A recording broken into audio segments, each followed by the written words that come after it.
Okay, we might as well think about starting. Just a couple of things that are happening around the COVID virus is that the King's Park and the herbarium, and most likely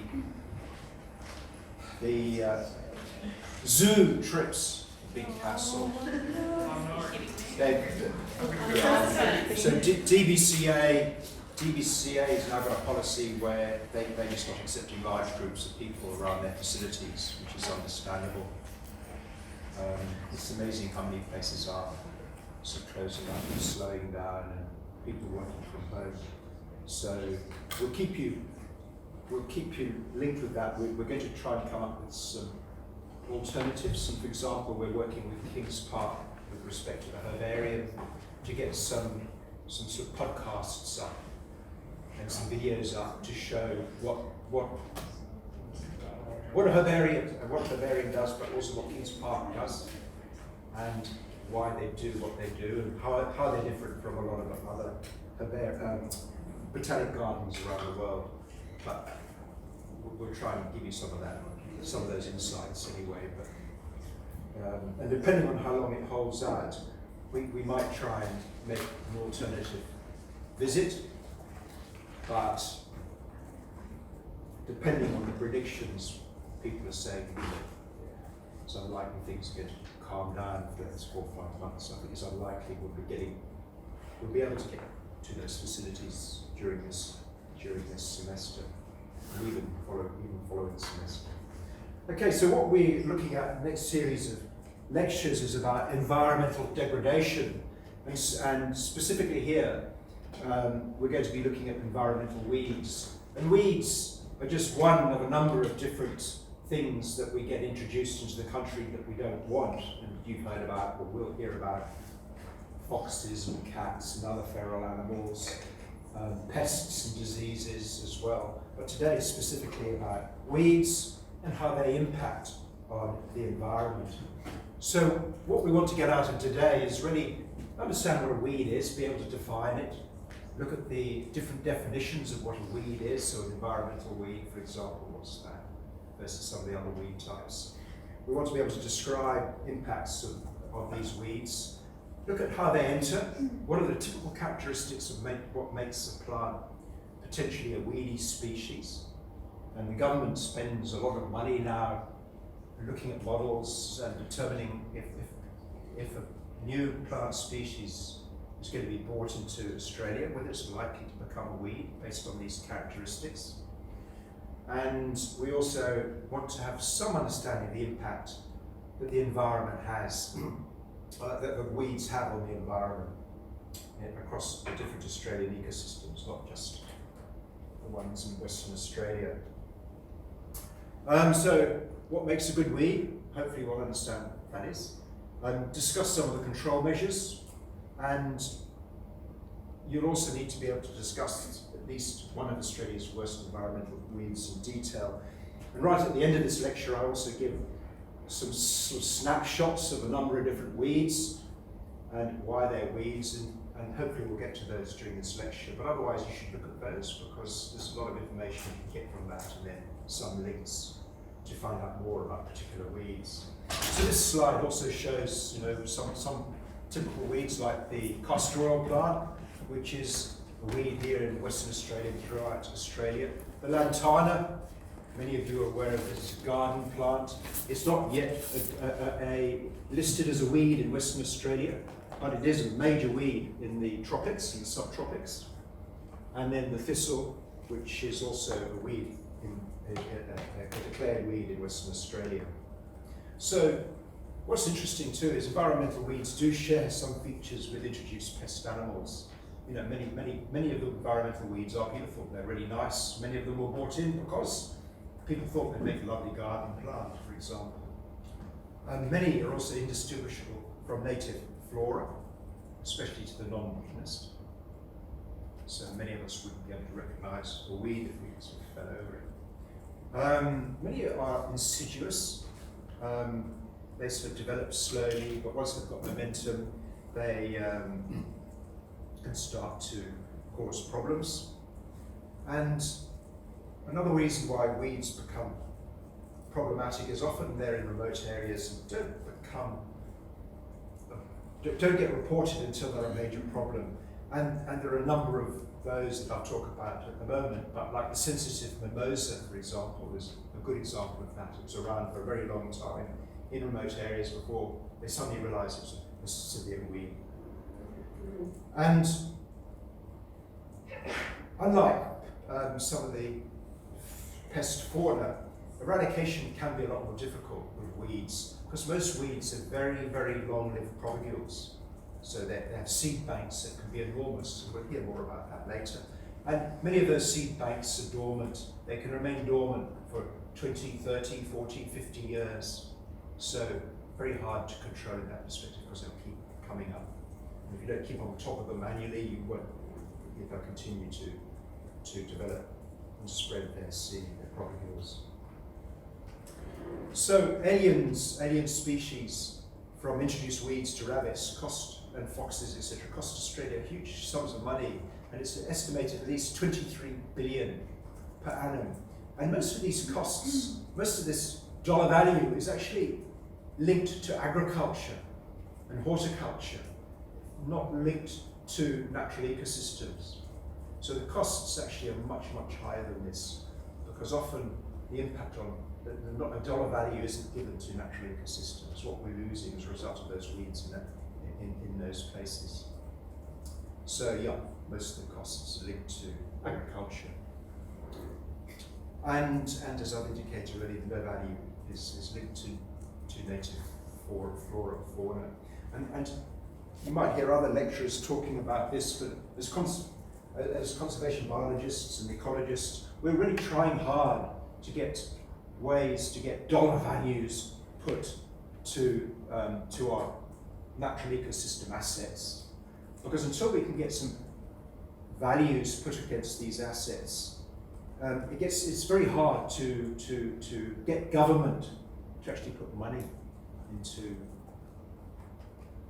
controlling some of these weeds, etc., in natural ecosystems, because they're seen as no value.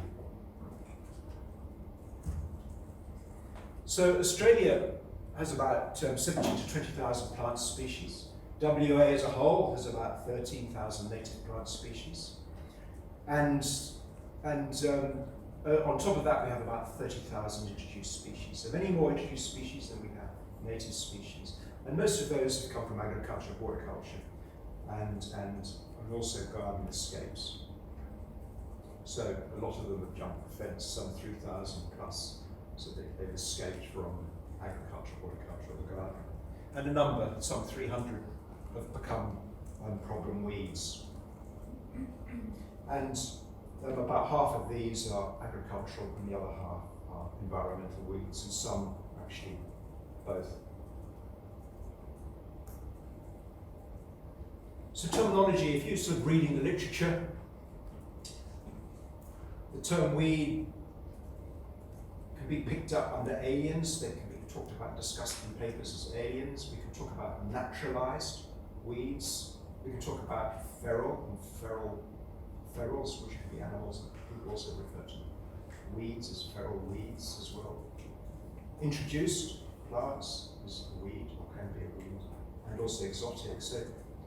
So when you're doing keyword searches, sometimes it pays to use more than just the word weed. So, just re-summarising, some 15% of the Australian flora is made up of introduced species, and some 50% of these are actually weeds. The other important point is to note that some Australian plant species can be weeds when they're introduced into areas where they're not native. So we have a number of Acacia species in Western Australia from the south coast, from the east coast, like Cootamundra wattle, etc., that are declared weeds in Western Australia, even though they're Australian species. Offshore islands have a higher proportion of introduced plants and environmental weeds than mainlands, and that's a sort of a general rule around the world. So if we look at islands a little bit more closely, on Lord Howe Island, 48% of their plants are introduced, they're weedy species. Norfolk Island has 60% of its flora introduced. And these are actually some of these plants having major impacts on biodiversity and on native fauna, etc., on those islands, because they're not performing the services that other native plants would be providing to those invertebrate and vertebrate fauna. And a lot of those weeds are displacing the plants that do provide those services to that native fauna. Often the other point that can be made about weeds are that many that are innocuous in their native habitat can be real pests when they escape and get onto other continents or on islands. And so agave and rehe are examples on Whitsunday Island. And the Lycium displaces native shrubs that are used, that seals use to shelter on WA and South Australian islands, and I'll show more of this weed in a minute. So as I mentioned, not all environmental weeds from overseas. Acacia delbata in the Darling Range is East Coast species. Pittosporum undulatum, which is a common garden species, is now becoming a real pest all the way down the East Coast. It's invading rainforests and it's becoming problematic. Eucalyptus calyx, the sugar gum, is a weedy species in Western Australia, and it's native to South Australia. And Kings Park had a huge eradication plan going about 15, 20 years ago to get rid of all the Eucalyptus calyx because it was taking over Kings Park and displacing the native eucalypt species. There are a lot of definitions on weeds as well. You can go and look up what is the definition of weed, and there'll be many. But essentially, it's a plant not valued for use or beauty, growing wild or rank, and regarded as cumbering the ground or hindering the growth of superior vegetation. So a plant growing where it is not wanted. And sometimes there can be a lot of debate about weedy species, and I'll talk about it a bit more later as well, but many of the rangeland grasses that have been introduced into Australia are very invasive. Once they get off the rangelands, which are being used by cattle farmers, once they get into natural ecosystems, they're a real problem. So if we were trying to release a biological control agent for some of those grasses, we wouldn't be able to, most likely, because the cattlemen, the rangeland farmers would get up in arms and say, no, that would destroy our livelihood because we won't be able to grow livestock. So weeds for some and benefits to others. That's basically the story there. So some plants, not weeds to everybody. So an environmental weed is a weed that's deleterious to the environment. I suppose it's quite obvious. Serious environmental weed is one that's invasive and causes major modifications to species richness, abundance, and also ecosystem function. And there are a number of weeds to do this, and you'll see some examples as we go. And then we have very serious environmental weeds, and these are ones that can totally and permanently destroy an ecosystem. So rubber vine is a good example, and there are others, potentially bridal creeper in some areas, are very serious environmental weeds. The sensitive mimosa is another plant. There's a very serious environmental weed. I'll show some images of why this is the case. So if we start looking at environmental weeds a little bit more closely, they can do a number of things, and they can alter the structure of the ecosystem that they are invading. They can replace, and they can do this by replacing ground covers or mid-story or overstory, or all three, for example. So they can displace native plant species, they're changing the structure of that community. They can change the function quite considerably, and some obvious ones are they utilize moisture and nutrients very differently to many of our native species. And some of them are very quick growing, unlike our native species, are also very flammable, like some of the grasses, and we end up having more serious fires, and more frequent fires, which again is going to change the function of that ecosystem. And some weeds, some woody weedy species like tamarix and some willows and other species lower water tables. And then we have plants that block water channels, things like the salvinias, etc. And I'll talk about that more. Apologise for the spelling there. Weeds can change species composition in a particular environment by killing other plants through shading, or just by shading or just out-competing for nutrients and water. And in many cases they can displace native species and recruitment of native species by preventing regeneration. Quite a few weedy species can also be allelopathic, so they produce toxins, they release toxins from their roots into the ground that then prevent other species growing around them. Yeah, and so when you get big weed invasions, whole communities can be displaced, so they can change abundance. And of course they can change the aesthetic and recreational values of the land through things like access, so blackberries along rivers, blackberries and exotic. So along many of our native rivers, people who want to go fishing or collecting marron or just using the water are unable to, because blackberries are blocking the avenues to access those water bodies, for example. There are a number that produce toxins as well. Patterson's curse would be an example. There are others. The cotton bush. And as a result of weedy species, they can also have a major impact on fauna. So, reiterating, environmental weeds can be from Australia or overseas, most of them from overseas. And it's quite interesting that most have been deliberately introduced for various purposes, and quite a large number of those, 46%, that were deliberately introduced have now escaped. 31% of those 46% have escaped. So they are weeds or potential weeds. So this is just a table that gives us an idea of where and why some of these things might have been introduced into Australia. So we can come under the heading agriculture, horticulture. So blackberry was introduced for horticultural purposes. Now it's invasive. Chinese apple ditto for horticultural purposes, for food. The prickly pear was the same.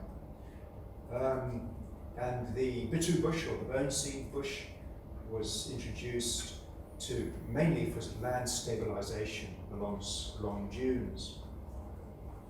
Some species were introduced for fodder and shade, woody plant species. So this example of the prickly acacia from Africa, the mesquite, and then grasses. And there's one example of a grass there, but there are many others, which are introduced either for shade or for food, sometimes a combination of both. So the tagassacity, or the tree lucerne, is another one. It's introduced for shade, but also as a fodder crop. We have numerous garden escapes. So the rubber vine is probably in the northern territory, and northern Western Australia is a major problem. And this was introduced because it's a nice ornamental plant. And there are a number of other examples, like even Watsonia. Watsonia is a major problem along our streams, was introduced from South Africa. Very pretty plant, flowering plant, nice bedding plant. We've had a number of escapes that were of plants that were introduced for aquarias, for ponds, like the Salvinia and the water hyacinth. Some were inadvertently introduced just as contaminants, like the Bathurst burr, that were just brought in on livestock, and because they're seed that sticks to the animal, so inadvertently brought in that way. And then seed contaminants, and there are a number of contaminants we buy in seed from overseas, of say a particular grass species, but amongst that seed that we're buying in, there are contaminants, and because you can never clean up seed sources totally, especially if the seed is the same size as the tree. Seed you're importing, and you can get introductions that way. And ship's ballast. A number of weeds have been introduced just because ships pump water into their bilges as ballast, and then when they get to another country, they'll empty that ballast when they take on another load. And we've had a number of species introduced, plant species introduced through ship's ballast, movements of ships. So this is just showing sort of the split between intentional and unintentional introductions, and why, with a sort of unknown 36%, some are accidental through ornamental reasons, so we bought them in for ornamental purposes and they escaped, and then 15% for other purposes, other uses. So we can start then looking at what makes a successful weed. And we're going to list some of the common sort of ecological and morphological characteristics.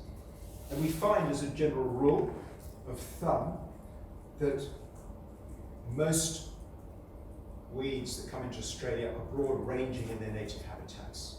There are always exceptions, but this is the general rule of thumb, broad-ranging in their native habitats. They have the ability to colonize disturbed sites very quickly, so they have a very quick establishment time. And they like disturbed, exposed areas. Many are plastic and vigorous, and by plastic we mean that they can reproduce in a number of different ways. They grow very quickly. They're able to be spread in more than one way, and they're also very vigorous. They tend to have few predators. They tend to be good competitors, and I sort of indicated that earlier by being able to colonize disturbed sites. And a number of these, they're good competitors because they can produce those allelopathic substances that then present other species around them actually germinating and growing. They have very high survival rates. And the other thing is they tend to do is they reach maturity very quickly. So some weeds can sort of germinate and grow and produce seed all within 10, 12 weeks. So they can be very, very quick. We can also look at some other characteristics, and taxonomy can play a big role. And again, Australian policymakers have a list of particular families that tend to make good invasive species. So the Asteraceae and Amaranthaceae are two examples of families that have got huge numbers of genera and species under them that are weedy species. So taxonomy is an important component when we're judging if something might be or might not be entitled a weed. Climate. If we're introducing something from a similar climate to ourselves, it's more likely to be a weed. So many of our weeds in Australia come from South Africa or the Mediterranean basin. So from Spain and the other Mediterranean regions. Ecological status, I've sort of hinted to this before, but the colonizer or pioneer species in its region of origin is also another good indicator. Their ability to disperse over long distances is usually a very important trait that makes something a weedy species. So wind, water, or by animals. Seed dormancy is also very important. So seed plants or species that can produce large amounts of seed, and some of that seed can remain dormant up to 20, 30, 40 years. And a number of the successful families also have genetic systems that are also very plastic. So they can have polyploid inbreeding systems like many annuals, and many perennial species can also vegetatively reproduce. So they don't just rely on seed, they can reproduce vegetatively. And so we can also think about things like many of the creepers, blackberry, the rubber vine. They can produce long tendrils. Those tendrils touch the ground, they can put up more roots, and they just keep spreading that way. So they don't need seed, they can spread at large distances through the long tendrils they produce, touching the ground, producing roots. Things like bridal creeper can produce seed, but they also produce numerous corms below ground. And each of those corms can produce a new plant. And that has implications for control, which I'll talk about later. So I've sort of said this already, but said again, same climate, very important.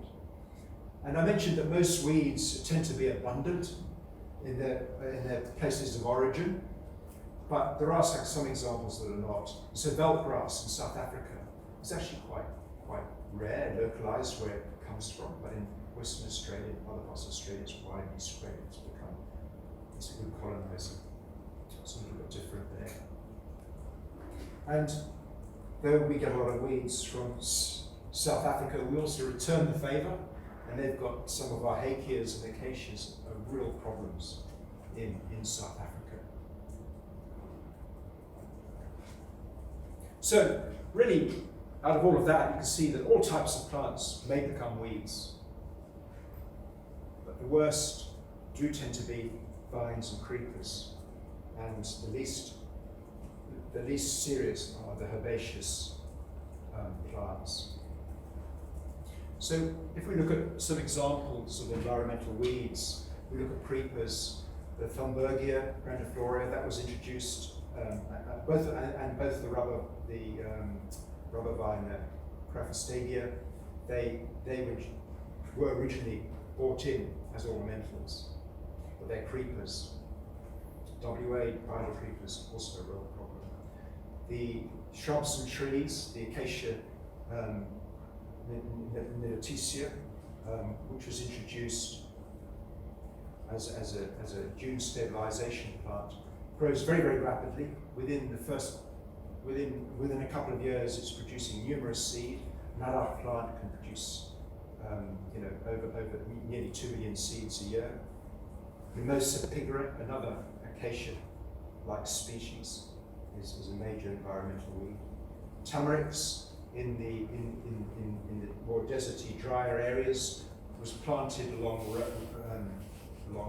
around homesteads because it survives very well in arid regions. It's now spreading quite widely along waterways. Willows, especially in Tasmania, have been a big problem. Olives in the Adelaide Hills, olives are a really big problem. And we're starting to see olives becoming a little bit of a problem in Western Australia, in the Jarrah forest. And Pinus is a very, so Pinus radiata and Pinasca, the ones we plant for softwood plantations, they're actually quite invasive. And people are getting quite concerned about pine moving into some of our eucalypt forests. And then the Brachychiton, the bottle tree, is another one that's a problem in Kings Park. So there are lots of examples. And then I sort of mentioned grasses too. Many grasses have been introduced for pastoral reasons. And there are a number of genera that are particularly invasive. So they're very popular with the pastoralists, but not popular at all with environmentalists. So I mentioned the tension often between conservationists and pastoralists with respect to controlling some of these plants. The other important point is that almost all ecosystems are affected by environmental weeds. So rainforests and wetlands being the most heavily invaded in the tropics, but we get it in our cool temperature forests in southern Australia and into the spinifex sandplains. So if we start looking at control of weeds tends to be very difficult, and you're probably aware of some of those reasons. But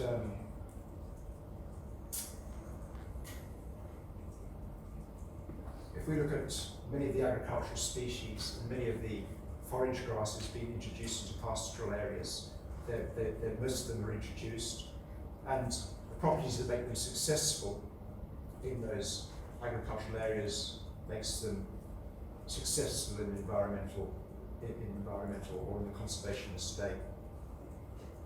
And we have and it's estimated that we have about 5 new species established and become weeds in each state each year. So weed management is difficult and is constantly changing. And it's much harder to eliminate species that are of commercial value in some settings. I've sort of indicated some of those. The other thing is some weeds have a very long lag phase. So they're out there, we don't think of them as weedy species, and then suddenly they become very, very invasive. And there are some good examples of that. And we call these sleeper weeds. And so the Mimosa pigra was a good example of that.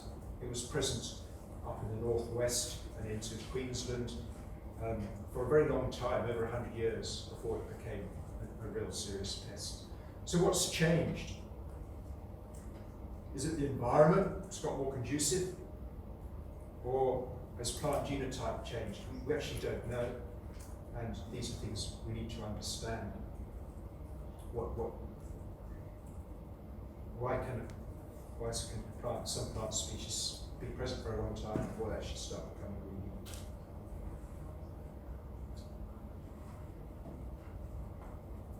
Also keeping aware of what species are weeds, being aware of what species are being listed as weeds on the east coast, and then what might become a problem on the west coast. We need to be constantly aware, because that gives us opportunities to control it early on. Some shires in the Dandenongs and actually in Albany now prevent local nurseries planting some environmental weeds, selling some environmental weeds, particularly Acacia species. Trying to prevent people taking weedy plants to tips where they might escape.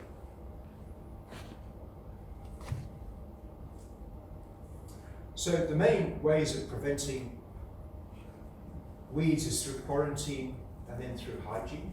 So quarantine, Australia, as you know, has very strong quarantine laws, and bringing in new seed, you have to go through a lot of hoops in order to introduce new seed, and particular species and particular families as well, particularly in areas like the Asteraceae, for example, and also some of the grass and some of the grasses. Hygiene can be very important, and we can break that down just to people with Velcro shoes. Velcro on people's shoes picks up a lot of weed seeds, and people can move seed just through moving themselves. So good hygiene when you're moving to other parts of the country and you know you've got a seed on Velcro. And Velcro is actually used in many places. It's a real problem, for example, so that's a bit of around hygiene. Farmers use hygiene, they clean vehicles and machines when they move between paddocks often, if they've got Bathurst burr or some other weeds that they don't want to spread around. It's very easy to bring in seed from overseas by mail order, and it is a problem that the inspection services can't check every envelope that comes in, or they can't check every traveller that comes in. It wasn't so long ago that one of our major nurserymen who used to have a slot on gardening shows on TV. He was fined $10,000 for bringing in plant material in his top pocket. They actually caught him and fined him $10,000. But think of the numbers of people who do that and don't get caught. Especially people in horticulture who want to produce something new and different. Physical and chemical attack or chemical control. These are all used. And so if we're using chemicals, for example, very problematic in natural ecosystems, how do you apply them without killing other species that you don't want to kill? Some herbicides are very targeted, but frequently, even though they're targeted, they can pick up related species and kill them. Side effects of penetrants that you use in herbicides can also be problematic, especially on waterways. And many of the penetrants or adjuvants that are used in herbicides can be detrimental to amphibians and reptiles because their penetrants are designed to break down cuticles so they can penetrate into and disrupt membranes in mammals as well. Herbicides are great, but if you've got seed, the herbicides often won't control the seed, especially long-lived propagules.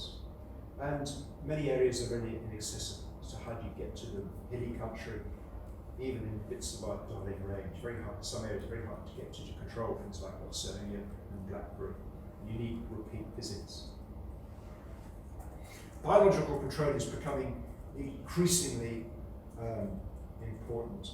Before I move on, also the other one is chemical control is plants becoming resistant to the herbicides, and increasingly there's more and more literature out there showing many weedy species becoming resistant to particular herbicides. That is also obviously a problem. So biological control is becoming increasingly popular, and biological control is using things like fungi or bacteria or insects to control the weeds, herbivorous insects to control particular plants, or particular plant pathogens to control plants, or introducing insects that colonize the seed, for example, and eat on the seed, or just defoliate plants and reduce the vigor. These are all ways of biological control. So they tend to be safe, they tend to be very targeted, and the aim behind biological control is that we are very targeted to that particular weed and nothing else. They tend to be non-toxic. We don't have any residues that get into the environment like we have with herbicides. And resistance is very rare, unlike with chemicals. And manual control obviously can be very good, but also very difficult in difficult areas to get to. And if you've got plants like the bridal creeper or the Watsonia, which have the underground rhizomes or corms, you can pull out a plant, but you can leave those corms, some corms, one or two corms behind, and they will germinate and produce a plant and follow the season.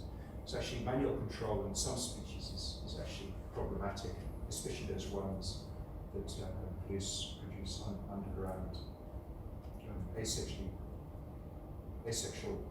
reproductive structures. So biological control is very expensive to develop. It can take many years, and it normally takes many years because whatever you're testing or pretending to release, you'll also have to make sure that it's not going to have residual effects on species you don't want to be attacked, and related species that you don't want those biological control agents to actually attack.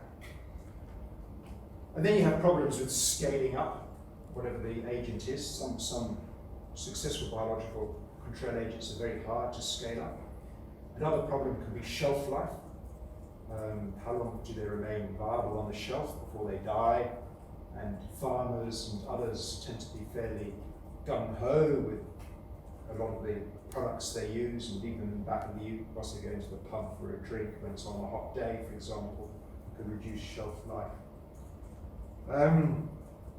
as a general rule, only about 1 in 6 releases are actually successful. And most releases of fungi or bacteria or insects don't work because that particular organism isn't ideal for the particular environment. Temperatures might be too hot. Our Western Australia, our Mediterranean environment of 6 long dry months can be really a real problem for some insects and some pathogenic fungi. But they have been used, and they have been used successfully. So some examples are like the bridal creeper. They've had released a leafhopper, a beetle, and a rust fungus. And each of those species are actually very specific to the bridal creeper. They don't attack any other closely related species or families to bridal creeper. And so the three together, the three combined, are actually keeping the bridal creeper in abeyance. It would be far worse throughout the Perth metropolitan area and the south coast if we didn't have those releases. The bitterbush, we've got leaf rollers have been reduced. However, leaf roller don't survive well during drought periods. And this means that you have to come back and release the insect each year because it doesn't survive on its own. So what you really want to do is get a biological control agent. Once you release it, you don't have to do further releases. But in the case of the bitterbush, we need to do continued releases because the leaf roller doesn't survive very well during drought periods. This is just sort of probably a slide that should have gone a bit earlier, but it's showing the major families where weedy species come from, and it's showing a range of families there, and it's showing the number of species that have become naturalized. So you can see within the grasses, for example, huge numbers have become naturalized. The Astrolaceae, again, huge number have become naturalized. So many of these are actually weedy species. All the way through some of the Solanaceae. So you can die here. Fabaceae, quite a few of the Fabaceae have become naturalized and also quite weedy species, especially some of the weedy species. And then amongst those, numbers that have been declared are listed as weeds of national significance, if you like. So again, significant numbers in the Asteraceae and the Fabaceae. So it's good to get a feel that there are differences and there are particular families that are worse than others. So what impacts, let's start to think a little bit about what impacts they might be having at an ecosystem level. They can influence the geomorphological processes. They can influence hydrological cycling, and tamarix is a good example of that. They can lower water tables. In some situations, the willows are doing the same. Pinus species really alter soil chemistry because they're very acidic pine needles that fall on the ground, and they make it quite inhospitable for many of our native species. And also fire regimes, and many of the grasses do change fire regimes quite significantly. And can be quite subtle. Up in the Kimberley, for example, we know that they have fire on a really regular basis, often annually. But some of the grasses that have been introduced now grow more vigorously and taller than our native species, and so when they burn much hotter. So a lot of the tree species, some of the eucalypt species, that are actually fire tolerant are no longer fire tolerant because of those introduced plant species and those introduced grasses for pastoralists. And because they burn hotter, they actually cook the cambium, they cook the bark and kill the cambium and the sapwood areas of those trees. So that has an impact Those trees have evolved for fire, but not for really hot fires, which are now being driven by those introduced grasses. I sort of looked at this a little bit earlier on, but we can get very altered stand structure with some of the weeds. Some of the images I show later will show that more clearly. We can get large changes in recruitment patterns. So you can think about, if you think of blackberry along river edges, all you get there now is blackberry. You don't see any other species coming up or trying to compete. So that in itself becomes a problem. So if we control blackberry along rivers, then what do we do? What replaces the blackberry? And normally it's another weedy species. So if you are controlling a particular weed, you also need to have a strategy in place to ensure that other weeds don't follow up, or you plant those areas with native species to try and get the areas that you've got rid of the blackberry growing with native species quickly to try and outcompete other weedy species that would otherwise come in. You can have, with weeds, you can also drive variation in genetic diversity, because you can start to create islands that impact on diversity. And you can change habitat quite significantly with weeds, so you can lose faunal species. And you can also lose some of the beneficial microflora, such as fungi. And many plants require fungi in order to grow. So if we lose those fungi as a result of weedy species coming in, then when we come and try and replace new species, if you recruit and restore those sites with some of the plant species that used to be there previously, they might not grow or might not survive because the fungi that were present and that they need, were present previously and no longer present, won't form that symbiotic relationship with that plant, and they will die. Alternate resource competition.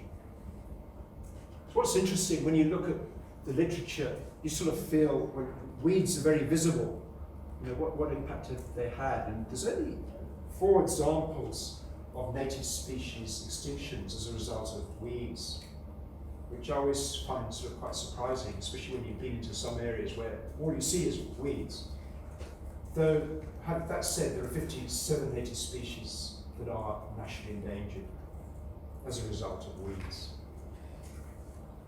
So weeds can be measured, the impact of weeds can be measured in terms of reduced species abundance, richness, and canopy cover. And I've sort of said a lot of this already, but the important thing to go and look at in your own time is to look at the 20 weeds of national significance, and also to look at what other weeds are on the weed lists. And this website is particularly good.